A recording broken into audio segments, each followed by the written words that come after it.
नमस्कार, मैं हूं अंकिता शुक्ला और आप देख रहे हैं एफएम न्यूज।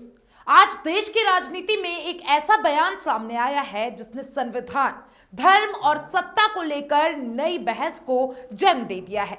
यह बहस सिर्फ एक नेता या एक पार्टी की नहीं है, बल्कि यह सवाल करती है कि भारत किस सोच के साथ आगे बढ़ रहा है। क्या भारत का लोकतंत्र संविधान से चलेगा या फिर पहचान और आस्था से? क्या भारत में हर नागरिक के लिए सत्ता के दरवाजे खुले हैं या फिर कुछ पद किसी खास पहचान के लिए तय है? पूरा मामला शुरू होता है शनिवार 10 जनवरी से, यानी एआईएमआईएम के प्रमुख असदुद्दीन ओवैसी महाराष्ट्र के सोलापुर में एक चुनावी रैली को संबोधित कर रहे थे। मंच से ओवैसी ने पाकिस्तान के संविधान की तुलना भारतीय संविधान से की और कहा कि पाकिस्तान का संविधान हर धर्म के लोगों को समान अधिकार नहीं देता। उन्होंने कहा कि पाकिस्तान में साफ तौर पर लिखा है कि केवल एक ही धर्म का व्यक्ति देश का प्रधानमंत्री बन सकता है, जबकि भारत का संविधान ऐसा नहीं कहता।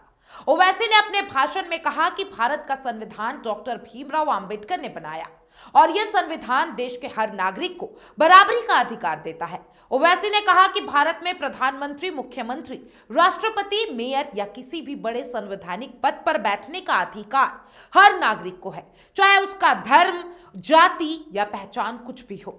ओवैसी का कहना था कि यही भारत और पाकिस्तान के संविधान के बीच सबसे बड़ा अंतर है। इसी दौरान ओवैसी ने एक ऐसा बयान दिया जिसने सियासत में हलचल मचा दी है। जी हां, ओवैसी ने कहा कि उसका ख्वाब है कि वो एक दिन इस देश में ऐसा वक्त आएगा जब हिजाब पहनने वाली एक बेटी भारत की प्रधानमंत्री बनेगी। यह बयान सुनते ही राजनीतिक गलियारों में हलचल तेज हो गई। यह सिर्फ एक सपना नहीं था, बल्कि एक सीधी वैचारिक चुनौती थी। ओवैसी का यह बयान उन लोगों के लिए संदेश था जो मानते हैं कि सत्ता कुछ खास पहचान वालों तक ही सीमित रहनी चाहिए। ओवैसी के बयान के बाद सबसे तीखी प्रतिक्रिया आई भारतीय जनता पार्टी के नेता और असम के मुख्यमंत्री हेमंता बिस्वा शर्मा की तरफ से। हेमंता बिस्वा शर्मा ने मीडिया से बातचीत करते हुए कहा कि भारतीय संविधान के अनुसार देश का राष्ट्रपति कोई भी बन सकता है और इस पर कोई रोक नहीं है, लेकिन भारत एक हिंदू राष्ट्र और हिंदू सभ्यता है और उनका मानना है कि देश का प्रधानमंत्री हमेशा हिंदू ही रहेगा। हेमंत शर्मा के इस बयान ने विवाद को और गहरा कर दिया है। अब यह सवाल उठता है कि अगर संविधान ये कहता है कि भारत एक धर्मनिरपेक्ष देश है, तो फिर प्रधानमंत्री पद को किसी एक धर्म से जोड़कर क्यों देखा जा रहा है? संविधान की प्रस्तावना साफ तौर पर कहती है कि भारत एक संप्रभु, समाजवादी, धर्मनिरपेक्ष और लोकतांत्रिक गणराज्य है। धर्मनिरपेक्ष का मतलब यह है कि राज्य किसी एक धर्म का पक्ष नहीं लेगा। फिर ऐसे में प्रधानमंत्री की कुर्सी को किसी एक धर्म तक सीमित करने की सोच कहां से आती है?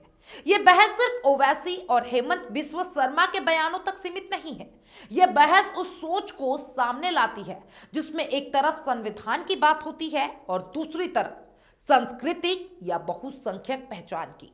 ओवैसी का कहना है कि संविधान हर नागरिक को बराबरी देता है, जबकि हेमंत बिस्वा शर्मा का बयान यह दिखाता है कि बीजेपी की राजनीति भारत को एक हिंदू राष्ट्र के रूप में देखती है।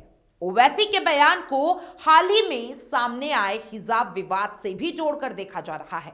बिहार में एक कार्यक्रम के दौरान मुख्यमंत्री नीतीश कुमार का एक वीडियो सामने आया था जिसमें आरोप लगाया गया था कि उन्होंने एक मुस्लिम महिला डॉक्टर का हिजाब खींच दिया। इस घटना को लेकर देश भर में नाराजगी देखी गई थी और हिजाब एक बार फिर राजनीतिक बहस के केंद्र में आ गया था। ऐसे में ओवैसी का बयान सिर्फ एक विचार नहीं, बल्कि उस माहौल की प्रतिक्रिया भी माना जा रहा है। आज हिजाब सिर्फ एक कपड़ा नहीं रह गया है, यह पहचान, सम्मान और अधिकार का प्रतीक बन चुका है।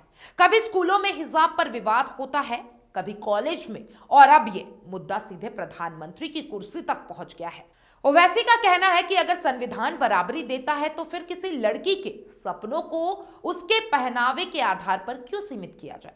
राजनीतिक जानकार मानते हैं कि ओवैसी का बयान भावनात्मक होने के साथ साथ एक राजनीतिक रणनीति भी है। महाराष्ट्र, बिहार और उत्तर प्रदेश में एआईएमआईएम अपनी राजनीतिक जमीन मजबूत करने की कोशिश कर रही है और संविधान, अधिकार और पहचान जैसे मुद्दे ओवैसी की राजनीति का केंद्र बनते जा रहे हैं। ओवैसी खुद को संविधान का रक्षक और अल्पसंख्यकों की आवाज के तौर पर पेश कर रहे हैं।